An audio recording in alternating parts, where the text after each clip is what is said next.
Don't eat that. The scream cut through the late afternoon like a blade, sharp enough to stop a hardened Hell's Angel mid-bite, his hand frozen inches from his mouth. Heads turned, engines hummed. The boy who shouted stood barefoot on the curb, eyes wide with terror, as if he had just seen something no one else could see. The biker felt the weight of 100 stares and something colder still, a sense that whatever came next would not be simple, would not be clean, and would not leave him the same. There was a reason the boy ran forward instead of away, a reason fear overpowered hunger, and that reason was about to collide with a life built on scars and steel.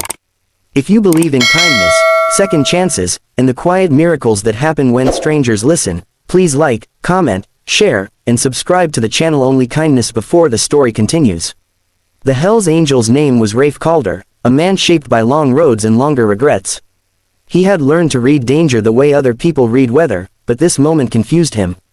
He had pulled into the strip mall parking lot to eat in peace, helmet on the tank, patch heavy on his back, the kind of presence that made space open around him. The food came from a small deli with a flickering sign and tired windows. Rafe had paid in cash, nodded once, and sat on the curb, the sun baking the asphalt and the smell of oil mixing with fried bread. Then the scream came, and the boy appeared, thin as a shadow, hair tangled, clothes too big and too worn, fear shaking his bones. Rafe did not eat, he watched. Years earlier, instinct had saved him from worse than hunger, and instinct told him to pause now. The boy, who would later tell people his name was Ashwin Hale, had been sleeping behind the dumpsters since spring. He knew the rhythms of the place, knew who left scraps and who left traps. Hunger had taught him patterns. Poison had taught him consequences. He had seen animals convulse, had watched a man stumble and not get back up after eating something that should have filled him.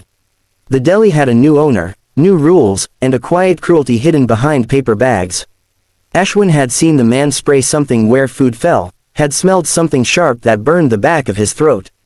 When Rafe lifted the sandwich, Ashwin's fear moved faster than his shame. People expected Rafe to roar, to scare the boy away with a look. Instead, he set the food down. That simple motion changed the air. He rose slowly, careful not to spook a child whose life was already a long flinch. The crowd watched for violence and found stillness.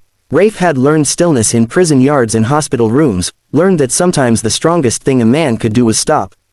Ashwin's legs shook. He had not planned beyond the scream. He expected anger, maybe a laugh, maybe nothing at all. What he did not expect was attention without threat. Rafe's eyes held questions without hunger. The boy's stomach twisted, reminding him of why he had run forward in the first place. He pointed to the sandwich, then to the dumpster, then made a gesture he had learned from watching warning signs. He spoke without words because words had failed him too many times.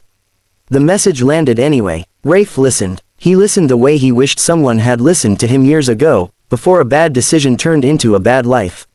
He remembered his younger brother, gone now, and the nights he had eaten whatever was offered because pride had starved him first. Rafe wrapped the sandwich back up, not angry at the deli, not yet. He pulled a bottle of water from his saddlebag and set it down, a peace offering with no conditions. He backed away a step to give space. The boy's shoulders loosened, just a little. What followed was not charity but recognition. Rafe saw a kid who had learned to be a lookout for his own survival, who had chosen to warn a stranger instead of stealing or begging. Ashwin saw a man who did not take offense at being saved, who did not need to be the toughest thing in the lot to feel secure. They shared the shade of the building as the sun dipped, a truce formed from silence and small gestures. Rafe bought another meal from a different place and did not eat until he washed his hands, until the smell no longer stung. He tore the food in half and set one portion down, eyes away, giving the boy dignity disguised as distance. Word travels fast when expectations are broken. Other riders noticed. A woman from the nail salon brought a bag of oranges. A delivery driver left a pair of clean socks. No speeches were made. No promises were announced. The moment stayed human because it stayed small. Ashwin ate slowly, as if speed might break the spell. Rafe felt something unknot in his chest, a place he had armored so long he forgot it could soften.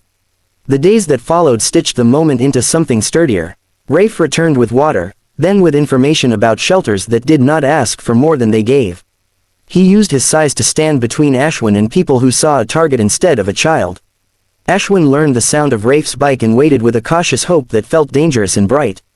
The deli changed its practices after questions were asked by people who did not ask lightly. The dumpsters became less toxic. The curb became a meeting place. This is where the story asks something of you. If this moment moved you, if you felt your chest tighten when a scream turned into a bridge, please like, comment, share, and subscribe to Only Kindness so more stories like this can reach the people who need them. Rafe never called himself a savior. Ashwin never called himself brave.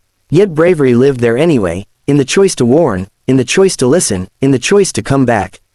Kindness did not fix everything. Nights were still cold, trust still came in inches. But a pattern had changed, and patterns are how lives turn. The boy who once screamed to stop a bite began to plan beyond tomorrow. The man who once rode to forget began to ride to remember.